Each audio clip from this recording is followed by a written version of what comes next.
Item 8, sitting as the Board of Equalization Assessment Appeal Hearings. I do want to check in with Lloyd Guintavano. I'm told to open up for public comment now before we get into the individual items, as public comment for those individual items are for the property owners or the applicants themselves. Just kind of wanted to check in on the process before I move forward. Yes, so just as a sort of a summary rundown, and to start off with those two, or with that point, the assessment appeal hearings are not subject to the Brown Act requirements, and public testimony is not required.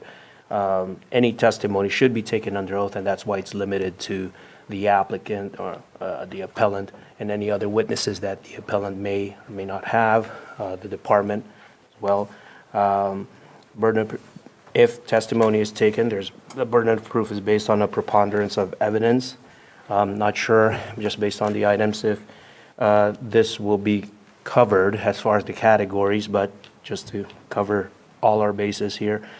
For residential owner occupied properties, the appellant presents first, and for non-owner occupied properties, the assessor recorder presents first, as by way of evidence presentation. The informal rules of evidence would apply, so application of evidentiary rules are on an informal basis, such that any relevant evidence admitted can be considered by your board, and the decision on these appeals belongs solely in your board, sitting as the Board of Equalization for purposes of these next three items, which is 8.1, 8.2, and 8.3. Okay. And then, again, is it possible to open up public comment about the process right now before we dig into the individuals? Correct. Okay. So before we move on to item 8.1, I do want to open it for public comment, again, about the process and the appeal hearings, not about the individual items within the following items. And please come on up. And again, this would be about the process and the appeal hearings, not about the individual items that we will be discussing. I want to thank you for explaining this to me, and I'm hoping to stay and understand something. But at least you let me know and warned me. Thank you very much. Thank you very much, John.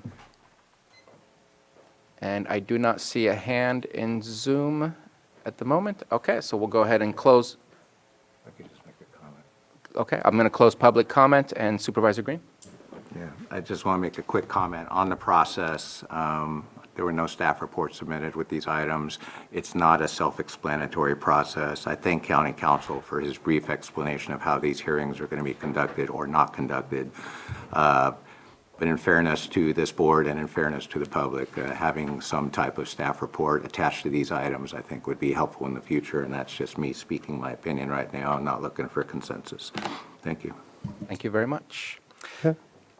And we are going to continue on with item 8.1, consideration of withdrawal on the following assessment appeal applications. A, number 07-2023 Charles Bellig. B, number 27-2022 Deborah Bakhtiari.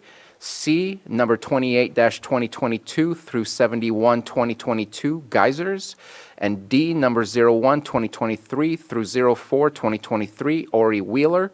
And E, number 21-2022 and 25-2022 Safeway. And F, number 74-2022 Davita Inc. And we have Mr. Schwinger and Ms. Janakis to present or respond to these items. Thank you, Mr. Chairman. So the assessor has discussed each appeal with the applicant or the applicant's agent and are in agreement that no reduction in value is warranted at this time. And also included in item 8.1B is the 2023 application to be withdrawn also. So there's two applications for bacteria. Thank you very much. Any comments or questions regarding this item? I did have a little bit of confusion on the Geysers one, since they filled out both sides of the application to Correct. extend the timeline and to withdraw, but withdrawal is what they're looking for. Correct. And we settled that. That's what we call a protective appeal. They didn't have enough time before the close of the filing period to go over and review all the documentation. We got the appraisal from them, from our consultant, Russ Berthoff, for the valuation. After we verified the 115 parcels and went through all the allocation, they were and did all our numbers that they were happy. Sounds like it was a lot of work. Mr. Guintavano wanted to check in. Can we approve all of these withdrawals as one? Yes, it'll be by motion to accept the withdrawal of the listed assessment appeal applications and deny the appeal corresponding with said applications. Okay. Let me check first. Is there any appellant that is either in the room or in Zoom? I see none on either, so I'll go ahead and bring it back to the board for action. I'll move the recommended action. Second. We have a motion and a second. All in favor? Aye. Any opposed? Motion carries. Moving on to item 8.2, consideration of request by the appellant to continue the following assessment appeal applications: A, number 06, 2023, Blakely Hall, and B, 73, 2022, Robert McMullen, and C, 24, 2022, Tesla Energy, and D, 05, 23, Wendy Jameson. Mr. Schwinger. Yeah, these are all applicants' requests for continuance, and we have no objections. Okay. Any comments or questions regarding this item from the board? Seeing none, wanted to check if we have the appellants in the board chambers or on Zoom. I see no one in either, and bringing it back to the board for action. The 12th, November 12th. Thank you.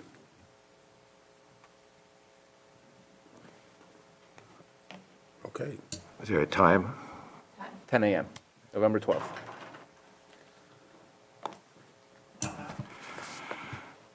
Move to continue to November 12th at 10 a.m.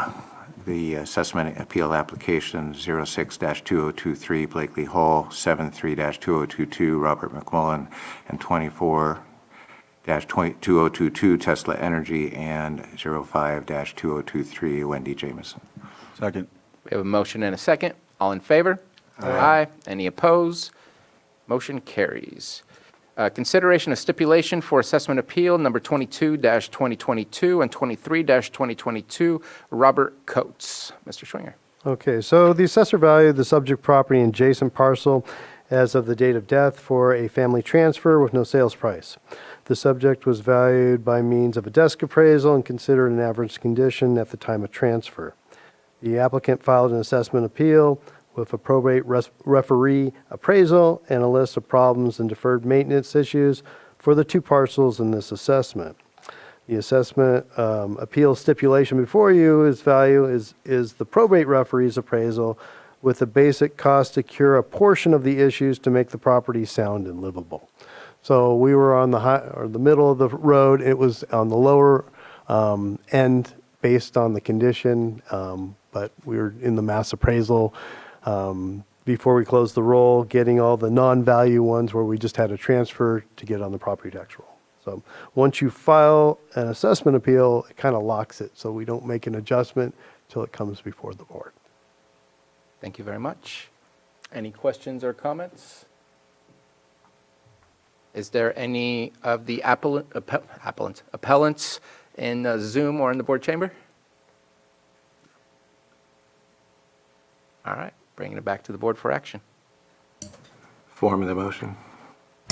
So it would be, your board may move to approve the stipulations proposed for the properties described in assessment appeal application numbers 22-2022 and 23-2022. And for further clarity, that would be APN numbers 006-022-020 for application number 23-2022, and APN 006-022-060 for application number 22-2022.